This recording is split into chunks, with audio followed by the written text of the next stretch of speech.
Le texte qu'on va lire se situe dans le livre qui s'appelle Samuel, pour parler du prophète Samuel. Samuel est un prophète qui a vécu en 1050 avant Jésus. Sa maman n'arrivait pas à avoir d'enfant et elle était désespérée parce qu'à cette époque-là, on pensait qu'une femme ne pouvait pas accomplir sa vie si elle n'avait pas d'enfant. Aujourd'hui, Dieu merci, on sait qu'une vie peut être une vie de plénitude, même si on ne procrée pas. Mais à cette époque-là, c'était insupportable. Alors pour cette femme, qui s'appelait Anne, c'était un grand désespoir. Et elle a dit à Dieu, dans sa névrose, elle a dit, Seigneur, si j'ai un enfant, je te le consacre. Et ça voulait dire, je ne le garderai pas pour moi. J'aimerais qu'il soit là pour te servir et pour te rendre témoignage. Et c'était une belle idée. Même si ça n'a pas dû être toujours facile pour ce petit Samuel d'être coupé de sa maman.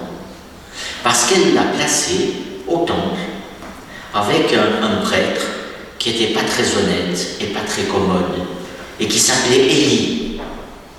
Élie, à ne pas confondre avec Élie, le prophète, Élie.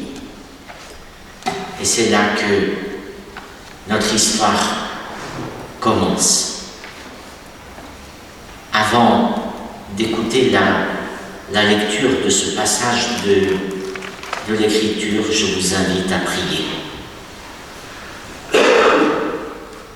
Seigneur, par ton esprit, viens nous permettre de discerner ta voix dans les 1000 voix du monde qui se bousculent. Viens nous permettre d'entendre ce que tu veux nous dire ce matin, personnellement, individuellement, à chacune et chacun d'entre nous.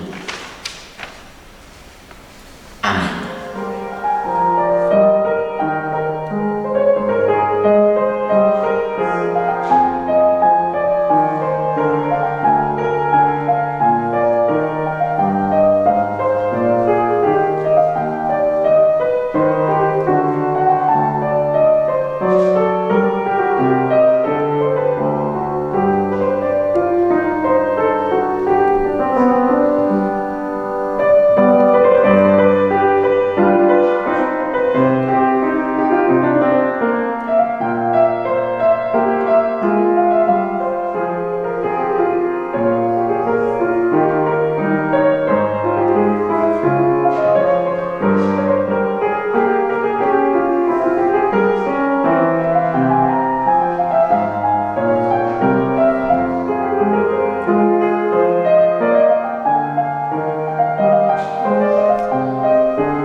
Cette semaine, j'ai été en panne de Wi-Fi. Eh bien, quelle catastrophe à notre époque quand on ne peut pas être connecté. Et vous auriez dû entendre les rugissements de mon fils. Non seulement parce qu'il ne pouvait pas suivre ses cours de médecine par Internet, mais parce qu'il ne pouvait pas continuer ses jeux en ligne en ayant une chance de gagner. Voilà, c'est un drame aujourd'hui quand on n'est pas connecté. On est dans un monde où tout est connecté, même nos montres.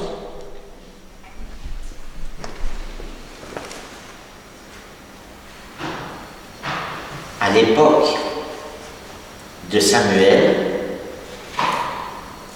le texte dit que la parole de Dieu était rare. Ça veut dire que on n'entendait pas souvent la parole de Dieu. Est-ce que c'est parce que Dieu ne parlait pas ou est-ce que c'est parce qu'on ne l'écoutait pas? Peut-être un peu des deux. En tout cas, c'est une époque qui ressemble à la nôtre parce qu'on était connecté à des milliers de choses, des projets, des plaisirs, des soucis, des chagrins, des guerres, mais on n'était pas tellement connecté avec Dieu. Aujourd'hui, on souffre beaucoup quand on n'est pas connecté au Wi-Fi et quand son ordinateur ne fonctionne plus, et c'est beaucoup moins un drame quand on n'est pas connecté à Dieu. Alors c'est bon de savoir que ce n'est pas la première fois dans l'histoire de l'humanité que des êtres humains ne sont pas connectés à Dieu et que ça n'a pas empêché Dieu de continuer de faire son travail. Au contraire, ça l'a peut-être motivé à le faire encore mieux. En particulier en nous envoyant Jésus pour nous reconnecter à lui.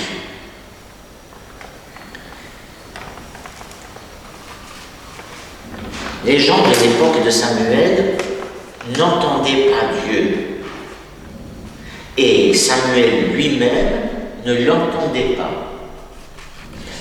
Et voici qu'il va apprendre à découvrir, à reconnaître la voix de Dieu.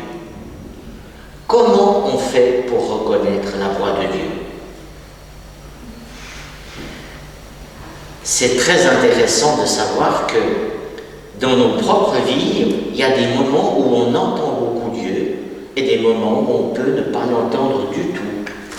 Samuel n'a pas entendu Dieu pendant toutes les premières années de sa vie et ça n'a pas empêché de devenir l'un des plus grands prophètes. Et j'observe que dans ma propre vie, je n'ai pas toujours entendu Dieu. Il y a eu des périodes de grand silence. Il y a eu des périodes où je me suis peut-être débranché, ou peut-être que c'est Dieu qui me boudait, on ne sait pas. Je sais aussi que dans ma vie, il y a des moments où j'entends beaucoup la voix de Dieu et où ce n'est pas toujours très facile à gérer et où des fois on préférerait l'entendre un peu moins parce que ce qu'il a à nous dire, ce n'est pas toujours ce qu'on aimerait entendre. Et quand on entend beaucoup la voix de Dieu, la question devient obsédante. Est-ce que c'est la voix de Dieu que j'entends ou est-ce que c'est mes fantasmes? Est-ce que je prends mes rêves pour la réalité? Est-ce que je me trompe à ce point-là? Il y a donc une question de responsabilité très grande liée à la reconnaissance de Dieu, c'est ce qu'on appelle le discernement. Et le discernement, il est au cœur de nos vies de chrétiens et il est au cœur de la vie d'Élie. Ça ne s'apprend pas en un claquement de doigts de reconnaître la voix de Dieu. Élie, le prophète Élie, le prêtre Élie, a dû s'y prendre à plusieurs fois pour comprendre que c'était Dieu qui parlait. Et Samuel a dû s'y prendre à plusieurs fois. Il a dû utiliser la persévérance de Dieu pour finir par comprendre que c'est Dieu qui lui parlait. Et finalement, c'est une très bonne affaire. Si Samuel avait entendu la voix de Dieu et compris que c'était Dieu qui parlait du premier coup, il aurait fait comme tous les autres prophètes. Et voici, la parole de Dieu fut adressée à Jérémie, et hop, on sait ce que Dieu voulait dire. L'histoire particulière de Samuel, elle est plus proche de nous, parce qu'elle nous montre que entendre la voix de Dieu, c'est tout un cheminement progressif et en plusieurs étapes. L'histoire de Samuel, elle nous permet de comprendre qu'on peut confondre la voix de Dieu avec la voix des autres, et qu'on peut se tromper, et qu'on peut croire que c'est quelqu'un d'autre qui nous dit cela, et pas comprendre que c'est Dieu qui a quelque chose à nous dire au fond de nos cœurs. L'histoire de Samuel, elle nous apprend aussi que l'intervention des autres peut nous aider à entendre la voix de Dieu. Dans cette histoire, qu'est-ce qui a permis à Samuel de finir par comprendre que c'est Dieu qui parlait? Eh bien, c'est l'intervention d'un prêtre certes bourré de bonne volonté, mais extrêmement critiquable. Et la suite de l'histoire va le montrer. C'était pas du tout un pasteur, un évêque, un prêtre, un rabbin correct, ce Élie-là. Et pourtant, c'est lui que Dieu va utiliser pour permettre à Samuel d'entendre sa voix. Et ça, c'est très intéressant pour nous, parce que ça veut dire que tous les êtres que nous rencontrons, y compris ceux qui sont indignes, y compris ceux qui sont dans le péché, y compris ceux qui se trompent complètement, y compris ceux que Dieu aurait des raisons de condamner, tous les êtres que nous rencontrons peuvent nous amener sur le bon chemin. Et ça doit nous donner une grande bienveillance et une grande tendresse pour toutes les personnes qui aujourd'hui nous apparaissent à certains moments complètement folles ou complètement à côté de leur mission. Elles peuvent contribuer au bien de Dieu.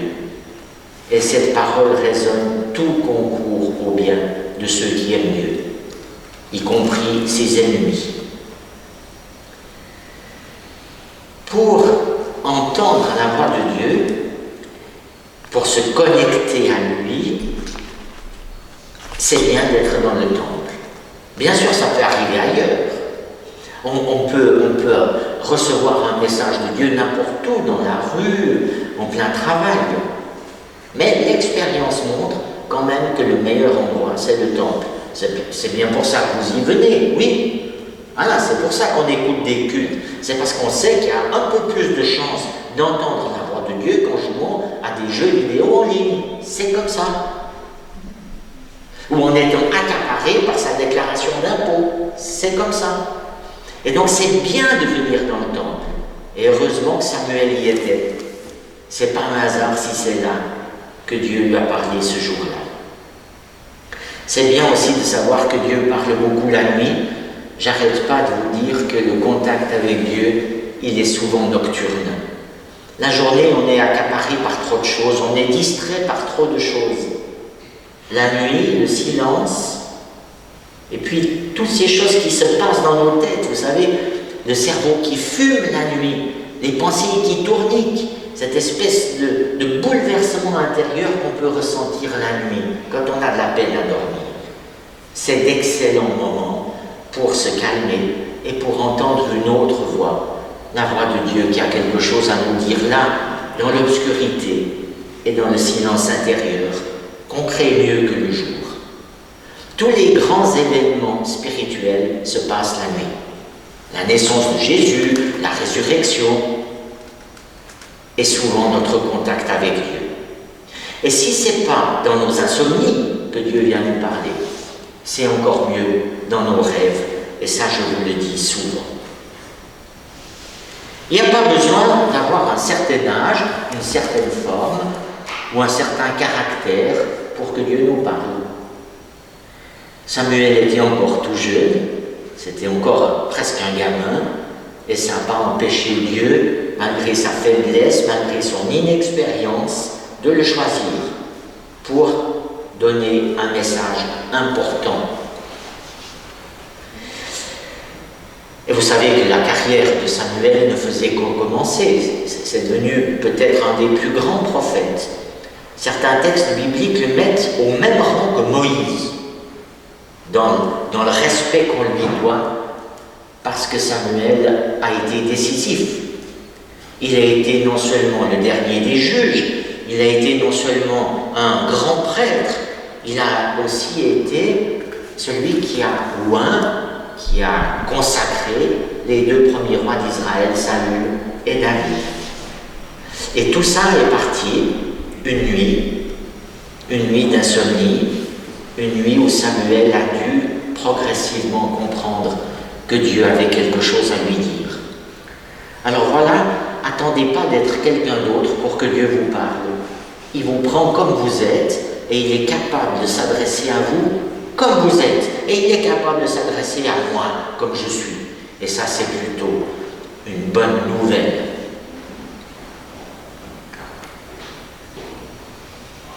Que dit Dieu? Eh bien la première chose que Dieu dit, c'est juste un prénom. C'est juste le nom. Parce que pour la Bible, le nom, c'est la personne. Et la personne, c'est le nom. Et quand on dit le nom de quelqu'un, c'est toute sa personne, toute son identité qu'on convoque.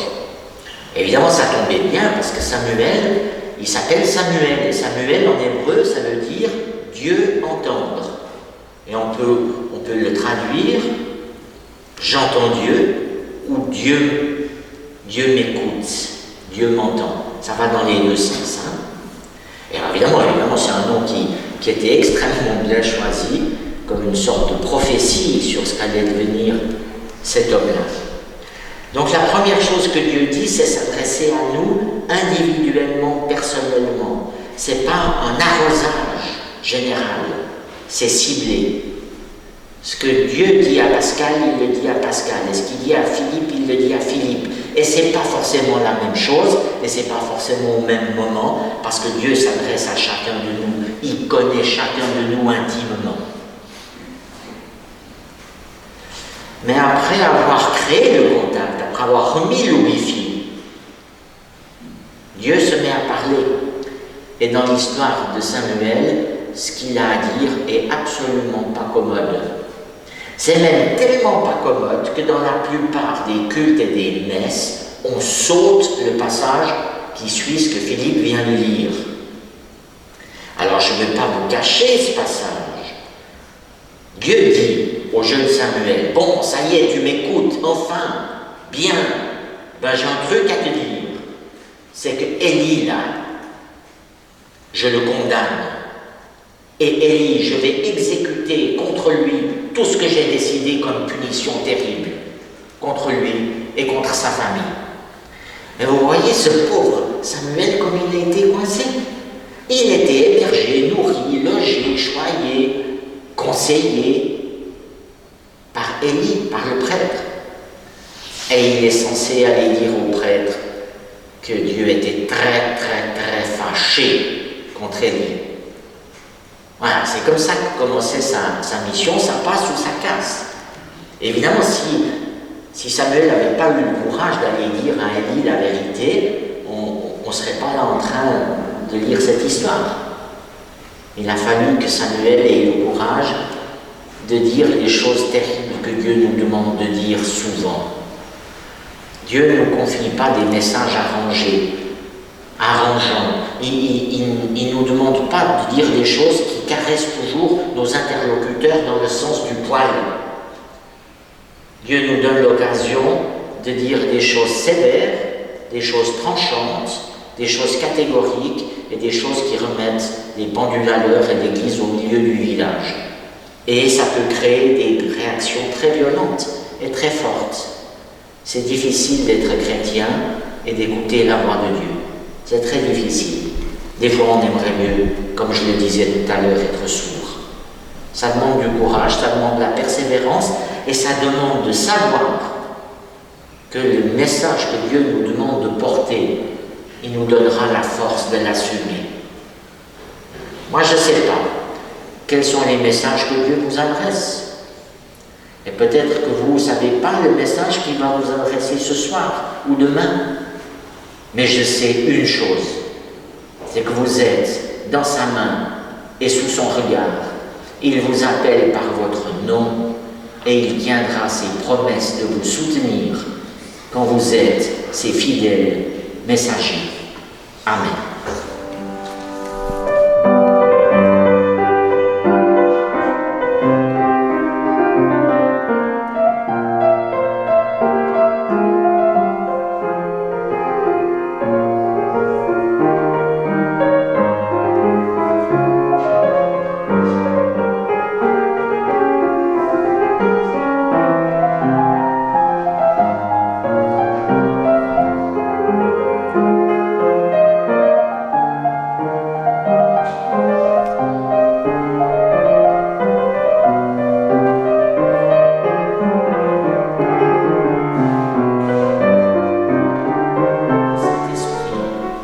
Le Dieu de Samuel, notre Dieu, nous bénisse et nous garde, Qu'il garde et bénisse Philippe qui a fait les lectures, Mina qui a joué de la musique.